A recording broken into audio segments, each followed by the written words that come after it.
عورت گھر میں بھی ہے، گھر میں ہے، اور وہاں صرف محرم آئیں گے، نامحرم نہیں آئیں گے۔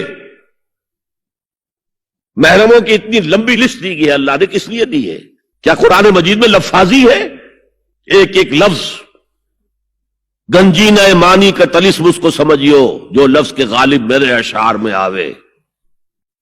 غالب نے تو تعلی کی ہے، اللہ کے کلام میں تو یہ بات صحیح ہے نا۔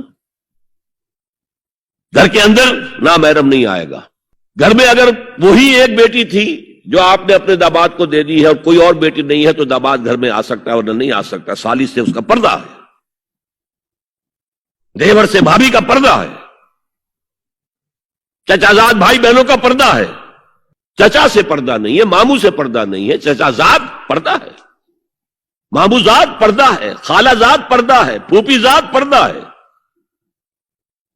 یہ سارے احکام کس لیے دیے گئے؟ گھر کے اندر بھی ستر اور نگاہیں نیچی۔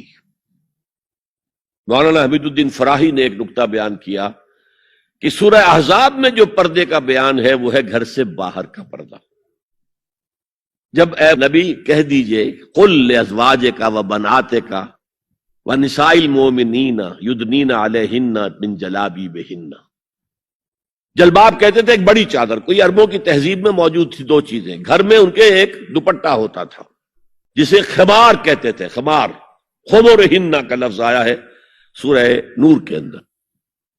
گھر سے باہر نکلتی ہوئی وہ اپنا پورا وجود ایک چادر میں لپیٹ لیتی تھی، لیکن چہرے کا پردہ نہیں تھا۔ اب فرمایا گیا اے نبی اپنی بیویوں سے اور اپنی بیٹیوں سے اور اہل ایمان کی بیویوں سے، اب بات آگے بڑھ رہی ہے، اہل ایمان کی بیویاں شامل ہو گئی، اس لیے کہ تو ساری بات ہی ازواج مطہرات سے جو ہو رہی ہے، اس لیے ہو رہی ہے کہ وہ اسوہ بنے مسلمان خواتین کے لیے۔ ان سے کہہ دیجئے وہ اپنی چادروں کے پلو لٹکا لیا کریں۔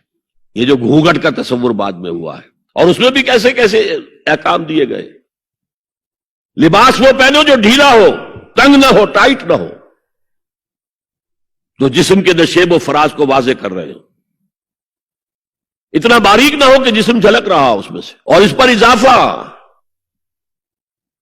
وَضْرِبْنَا بِخُمُرِهِنَّ عَلَى جُيُوبِهِنَّ، اپنے گریبانوں کے اوپر اپنی روڑنیوں کے، یہ خمار آ گیا جو اوڑھنی ہوتی ہے، اس کے بکل مار لو، تاکہ نسوانی حسن کا ایک بڑا حصہ ہے یہ چھاتی جو ہے، اس کو اور ایک کور ایڈیشنل مل جائے۔ کرتا تو ہے ہی، لیکن وَضْرِبْنَا بِخُمُرِهِنَّ، خمار کی جمع خمر۔ سورہ احزاب میں آیا جلابیب، جلباب کی جمع، وہ بڑی چادر جس میں لپٹ کر گھر سے نکلتی تھی، لیکن یہ کہ یہاں پر خمرہن، خمار کہتے ہیں اوڑھنی کو جو گھر میں بھی استعمال ہوتی ہے، تو وہ سر پر بھی ہو اور اس کا ایک بکل جو ہے تمہاری سینے پر بھی آ جائے، ایڈیشنل کورنگ۔ اس کے باوجود بھی نگاہیں نیچی رکھو۔